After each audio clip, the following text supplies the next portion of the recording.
Ես պրոֆեսոր Փորձերոնս հիմա քեզ կպատմեմ աշխարհի ամենահայտնի կտավի Մոնա Լիզայի մասին։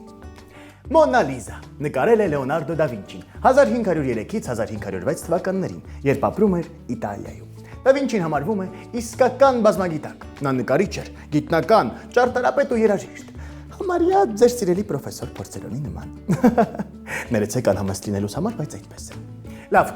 շարունակեմ։ Իսկ Մոնա Լիզայի ամենամեծ գաղտնիքը այդ կնոջ ով լինելն է։ Ամենաընդունված կարծիքը նա Լիզա Գերարդինի անունով մի ֆլորենցիացի կին էր։ Նրա ամուսնու անունը Ֆրանչեսկո դել Ջոկոնդո էր, ու հենց այդ պատճառով նկարը նաև հայտնի է Ջոկոնդա անունով։ Բայց կան նաև ուրիշ վարկածներ։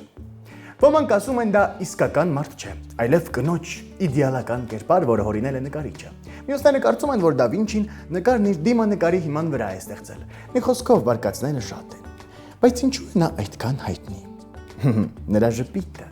Մոնա Լիզայի ժպիտը առեղծվածային է։ Մեկ թվում է, թե նա ժպտում է, իսկ հաջորդ պահին թվում է, թե տխուր է։ Դա տեղի ունենում դա Վինչիի նկարչական հատուկ տեխնիկայի շնորհիվ երեխաներ։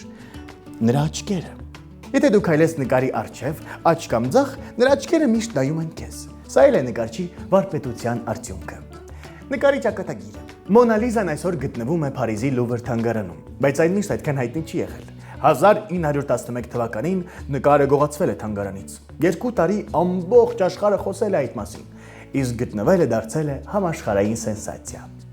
Մոնա Լիզան համարվում է աշխարհի ամենաթանկ գործերից մեկը։ Կտավը պահվում է հատուկ ապակու ետևում, որը պաշտպանում է այն լույսից ու վնասումից։ Ամեն տարի միլիոնավոր մարդիկ այցելում են Լուվր միայն Մոնա Լիզային տեսնելու համար։